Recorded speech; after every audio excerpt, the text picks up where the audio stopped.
क्या आपको कभी दांतों में पेन हुआ है एंड यही पेन जो है कुछ टाइम के बाद स्टॉप भी हो गया है? क्या आपको समय समय पे सेंसिटिविटी के इशू बने रहते हैं?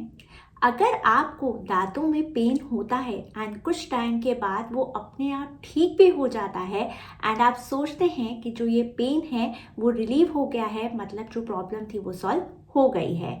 अगर आपको या आपके फैमिली मेम्बर्स में किसी में भी ऐसा कोई इशू हुआ है तो ये वीडियो आपके लिए है। मेरा नाम है डॉक्टर सोनल भटनागर एंड स्वागत है आप सबका मेरे यूट्यूब चैनल पे डॉक्टर सोनल हेल्थ रिवाइवल।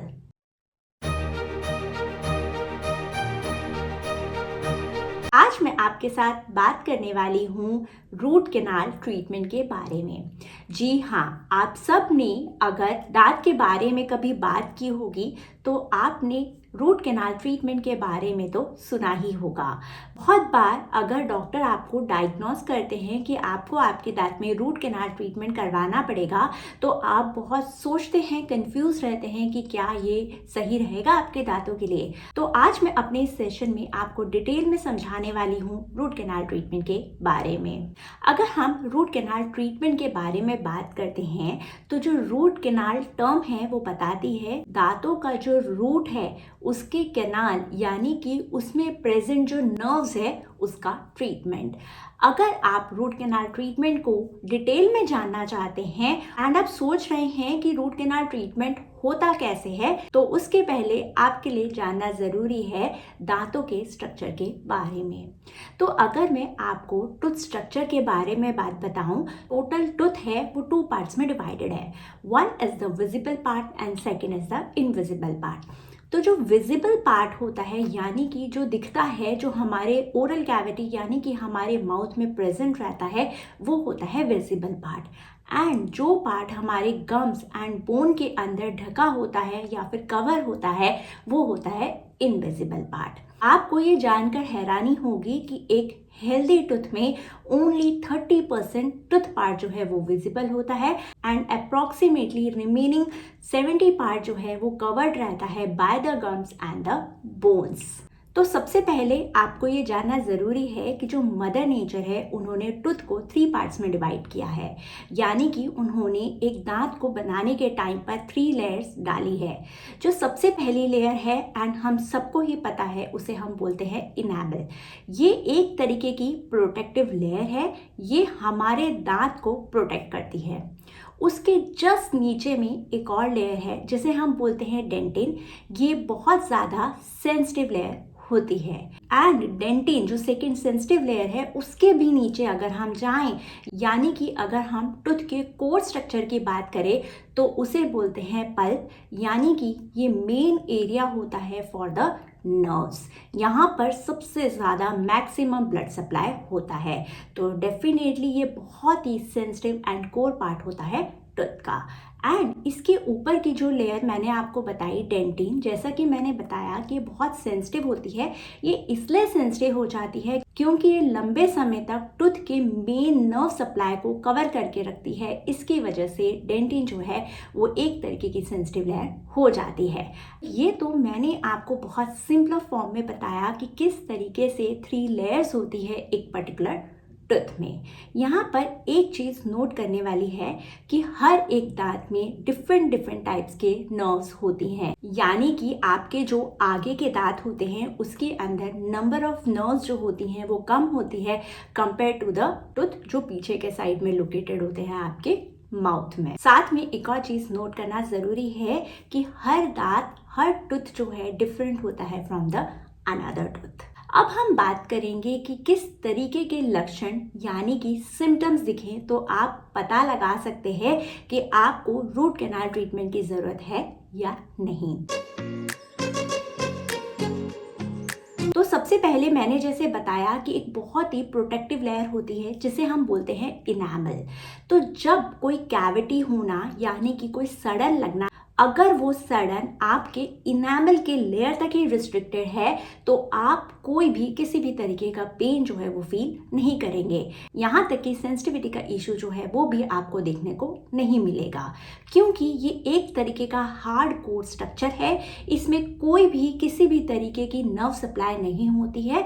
तो इसमें अगर इन केस कुछ इन्फेक्शन होता है, कैविटी या फिर सड़न लगती है, तो कोई भी पेन आपको नहीं होता है। बट जैसे ही ये कैविटी या फिर ये सड़न आपके नेक्स्ट लेयर यानी कि डेंटिन यानी कि सेंसिटिव लेयर में जाती है, तो आप एक तरीके की सेंसिटिविटी फील करते हैं अपने दांतों में।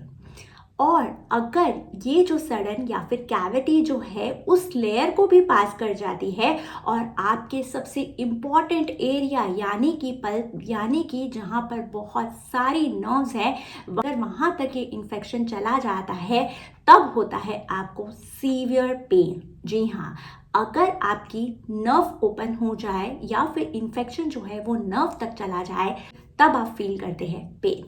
सेम उसी तरीके से सपोज आप समझिए कि आपका हाथ है, उसके अंदर एक नर्व है और आप सोचिए कि अगर कोई इन्फेक्शन वो नर्व तक चला जाए यानी कि उस नर्व का कुछ इन्वॉल्वमेंट हो जाए, तो किस तरीके का पेन होगा।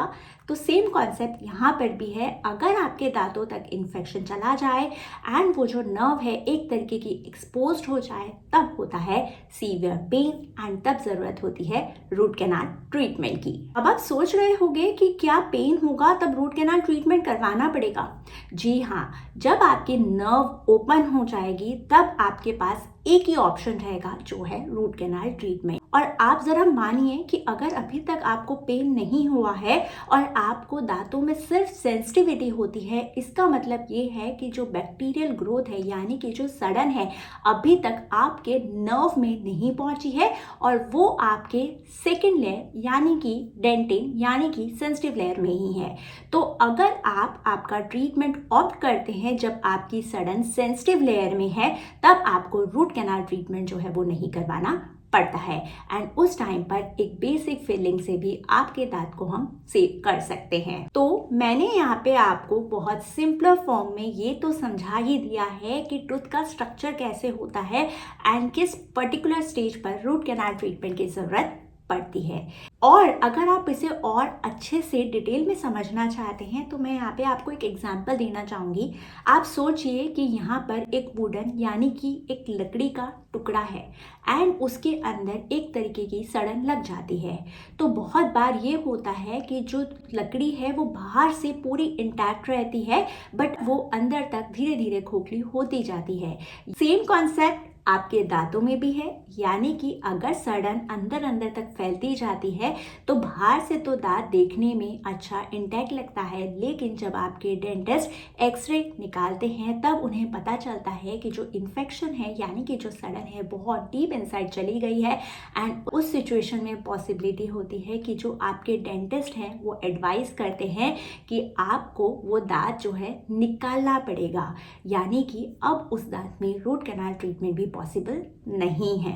ये बात इस तरीके की क्लैरिटी तो है कि जितना जल्दी हो सके अगर आपको दांतों में पेन होता है तो आपको डेफिनेटली रूट कैनाल ट्रीटमेंट को ऑप्ट करना चाहिए। यहाँ पर मैं आपके साथ एक मिथ या फिर मिसकंसेप्शन के बारे में बात करना चाहूँगी। बहुत बार पेशेंट्स जो होते हैं वो कंप्लेन करते हैं कि हमको पहले तो दांत में पेन होता था, बट धीरे धीरे वो जो दांत में होने वाला पेन है या फिर होम रेमेडीज़ की वजह से वो अब बंद हो गया है। तो यहाँ पर मैं आपको एक बहुत सिंपल सा एग्जाम्पल देना चाहूँगी। हमें पेन कब होता है? पेन तभी होता है जब कोई लाइफ होती है, यानी कि आप सोचिए कि मैं अगर हाथ में पिंच करूंगी तो मुझे पेन होगा, और आप सोचिए कि अगर लाइफ ही नहीं है और वो पर्टिकुलर जो चीज़ है वो डेड है तो क्या उसमें पेन होगा? तो सेम चीज़ मैं आपको यहाँ पर बताना चाहती हूँ कि आपको पेन तभी होगा जब एक पर्टिकुलर दांत में लाइफ होगी। तो यानी कि अगर आपका टूथ पूरे तरीके से डेड हो गया होगा, यानी कि कोई भी उसमें लाइफ नहीं होगी, कोई भी लाइव टिश्यूज़ नहीं होंगे, तब आपका जो दांतों का पेन है वो सबसाइड भी हो जाएगा। तो आप सोचिए, क्या आप चाहेंगे कि आपके माउथ में यानी कि ओरल कैविटी में, जिसे आप डे टू डे लाइफ में यूज़ करते हैं for the chewing purpose, and आपका हाईली न्यूट्रिशियस फूड जो है वो जाता है थ्रू द ओरल कैविटी आपके स्टमक में, क्या आप उस पर्टिकुलर एरिया को डेड चीज़ के साथ रखना चाहेंगे? तो आंसर हमेशा नो ही होगा। हम हमेशा चाहेंगे कि हमारे माउथ में, यानी कि जिसे हम यूज़ करते हैं फॉर द च्यूइंग पर्पस और जिसके थ्रू हमारा मोस्ट न्यूट्रिशियस फूड आइटम्स जो है वो हमारे स्टमक में जाते हैं, हम कभी नहीं चाहेंगे कि इतना अच्छा न्यूट्रिशियस फूड आइटम जो है वो पर्टिकुलर बैक्टीरिया के साथ आपके स्टमक में जाए। अगर आप ऐसा नहीं चाहेंगे तो आपको डेफिनेटली रूट कैनाल ट्रीटमेंट जो है वो ऑप्ट करना चाहिए और दांत को एक अच्छे तरीके का स्ट्रेंथ देना चाहिए, ताकि आप उससे प्रॉपर च्यूइंग कर सके एंड एक हेल्दी इन्वायरमेंट रख सकें अपने माउथ में। तो ये तो मैंने आपको बहुत अच्छे से क्लैरिटी दे दी है कि अगर आपको पेन होता है एंड इवन इफ पेन होने के बाद स्टॉप भी हो गया हो, फिर भी आपको आपके डेंटिस्ट से मिलने के बाद अगर आपके dentist root canal treatment advice करते हैं तो आपको डेफिनेटली रूट कैनाल ट्रीटमेंट को ऑप्ट करना चाहिए। अब आप सोच रहे होंगे कि मैं आपको कुछ ऐसे फूड आइटम्स या फिर कुछ ऐसे डाइट बता दूं जिसे खाने के बाद या फिर जिसे फॉलो करने के बाद आपको रूट कैनाल ट्रीटमेंट ना करवाना पड़े। तो यहाँ पर आपको ये जानना ज़रूरी है कि कोई भी रूट कैनाल ट्रीटमेंट जो है वो कोई भी डाइट, इवन कोई मेडिसिन से भी ठीक नहीं हो सकता है। हमारे बॉडी में टूथ एक ऐसा स्ट्रक्चर है जो रीग्रो नहीं होता है, यानी कि अगर एक बार डैमेज हो गया तो वो डैमेज हो गया, उसका one and only one solution होता है, दैट इज़ अ ट्रीटमेंट। और अगेन मैं इस चीज़ पे फोकस करना चाहूँगी कि अगर आप कोई मेडिसिन भी लेते हैं तो वो आपको टेम्परेरी रिलीफ ही देगी, परमानेंट रिलीफ जो है वो नहीं देगी। तो अगर आपने मन बना लिया है कि आपको रूट कैनाल ट्रीटमेंट करवाना है, तो मैं यहाँ पर आपको बहुत ईजियर फॉर्म में ये बताऊंगी कि रूट कैनाल ट्रीटमेंट कैसे किया जाता है एंड ये कितना इजी प्रोसीजर है। बहुत बार लोग रूट कैनाल ट्रीटमेंट सुनने के बाद सोचते हैं कि ये तो कोई लेंदी सा ट्रीटमेंट है, इसमें मल्टीपल विजिट हो सकते हैं। तो बहुत बार सोचते सोचते वो जो दांत है इतना डिस्टर्ब हो जाता है कि उसका रूट कैनाल ट्रीटमेंट जो है वो भी पॉसिबल नहीं होता है एंड जो इन्फेक्शन है इतना डीप इनसाइड चला जाता है, यानी कि जो टूथ का कोर है वो इतना डिस्टर्ब हो जाता है कि अब वो रूट कैनाल ट्रीटमेंट से भी ठीक नहीं होता है। एंड उस सिचुएशन में आपके डेंटिस्ट एडवाइस करते हैं removal of the tooth and उसके बाद पॉसिबिलिटी होती है कि आपको स्क्रू यानी कि इम्प्लांट के प्रोसीजर को ऑप्ट करना पड़ सकता है।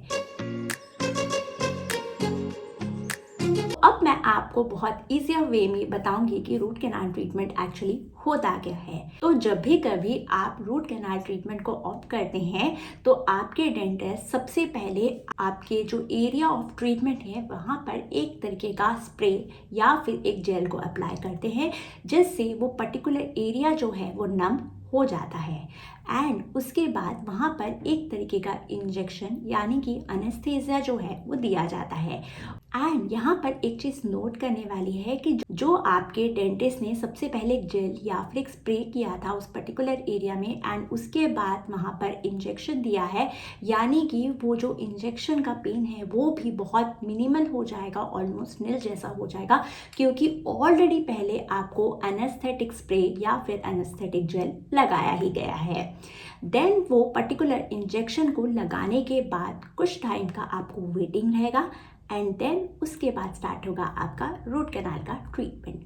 सबसे पहले मशीन की हेल्प से जो डेंटिस्ट होंगे वो पर्टिकुलर एरिया का जो डिजीज्ड पार्ट है या फिर आप बोल सकते हैं जो अफेक्टेड पार्ट है उसे रिमूव कर देंगे एंड अंदर में जो भी डेड टिश्यूज़ पड़े होंगे या फिर लाइव टिश्यूज़ भी होंगे उसे रिमूव करेंगे with the help of special instruments. And इस तरीके की सड़न या फिर बैक्टीरियल ग्रोथ को निकालने के बाद वहाँ पर डिफरेंट मेडिकामेंट्स यानी कि डिफरेंट मेडिसिन से उसे क्लीन करेंगे, यहाँ पर एक चीज़ नोट करने वाली है कि आजकल different type of root canals जो हैं वो अवेलेबल है। जो नॉर्मल वे में अगर मैं बात करूँ तो हैंड रूट कैनाल होती है, साथ में अगर आप थोड़ा एडवांस फॉर्म में जाना चाहते हैं तो रोटरी, यानी कि जो रूट कैनाल है वो मशीन के थ्रू होती है अंडर द माइक्रोस्कोपिक व्यू। आप अपने डेंटिस्ट के एडवाइस के बाद इसे ऑप्ट कर सकते हैं।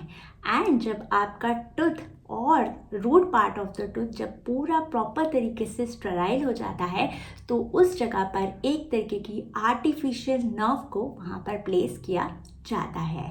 एंड जब आर्टिफिशियल नर्व जो है वो अच्छे तरीके से होल्ड हो जाती है उस पर्टिकुलर एरिया में, तो जो ऑलरेडी लॉस्ट पार्ट होता है आपके टूथ का, यानी कि जो दांत का जो स्ट्रक्चर होता है बिकॉज ऑफ बैक्टीरियल ग्रोथ निकाल दिया जाता है, उसे रीबिल्ड करते हैं with the special dental material से। एंड उसे बिल्डअप करने के बाद उस पर आपके डेंटिस्ट एडवाइस करते हैं कैप को, यानी कि एक तरीके का होल्डिंग ऑन द टूथ जो एक्स्ट्रा स्ट्रेंथ दे आपके दांतों को। यहाँ मैंने आपको बहुत सिंपल फॉर्म में ये भी बता दिया है कि रूट कैनाल ट्रीटमेंट कैसे होता है। और ये सुनने के बाद आप सोच रहे होंगे कि हाँ, रूट कैनाल जो है वो हम ऑप्ट कर सकते हैं। साथ ही साथ एक और चीज़ है जो आप अपने डेंटिस्ट से डेफिनेटली पूछ सकते हैं, वो ये है कि जो रूट कैनाल है वो मल्टीपल विजिट्स में भी होते हैं एंड सिंगल विजिट में भी होते हैं। तो ये जो है या फिर इससे रिलेटेड डिसीजन जो है वो आपके डेंटिस्ट डेफिनेटली ले सकते हैं। और आप इस तरीके का क्वेश्चन अपने डेंटिस्ट से करना ना भूलिए। ये सुनने के बाद आप ये तो सोच रहे होंगे कि हाँ, रूट कैनाल ट्रीटमेंट जो है वो करवानी चाहिए। और मैं आपको एक और चीज़ यहाँ पे बताना चाहूँगी कि अगर आप रूट कैनाल ट्रीटमेंट को डिले करते रहते हैं कि ये सोच के कि वापस पेन होगा तब हम जाएंगे, तो ऐसी सिचुएशन भी आ सकती है कि जो आपका दांत है, यानी कि जो आपका टूथ है, उसका जो कोर है अंदर का, वो इतना ज़्यादा डैमेज ना हो जाए कि अब आपके डेंटिस्ट रूट कैनाल की जगह आपको टूथ का रिमूवल जो है वो एडवाइस करे। और अगर आपको आपके टूथ को रिमूव करना पड़ता है तो डेफिनेटली आपको वहाँ पर एक न्यू टूथ को भी प्लेस करवाना ही होगा। उस सिचुएशन पे आपको एक हायर वर्जन ऑफ ट्रीटमेंट यानी कि इम्प्लांट को ऑप्ट करना पड़ सकता है। तो अगर आपको सेंसिटिविटी होती है तो डेफिनेटली अपने डेंटिस्ट के पास जाइए और एक बेसिक फीलिंग से अपने टूथ को सेव कर लीजिए। और इफ़ इन केस आपको पेन हो रहा है या फिर पास्ट में कभी पेन हुआ है, तब भी आपको अपने डेंटिस्ट के पास डेफिनेटली जाना ही चाहिए। अगर आपको मेरा सेशन इन्फॉर्मेटिव लगा है और आप चाहते हैं कि मैं इसी तरीके के इन्फॉर्मेटिव सेशंस आप तक लाती रहूं, तो लाइक, शेयर एंड सब्सक्राइब करना ना भूलिए। मिलते हैं नेक्स्ट सेशन में नए टॉपिक के साथ। Thank you.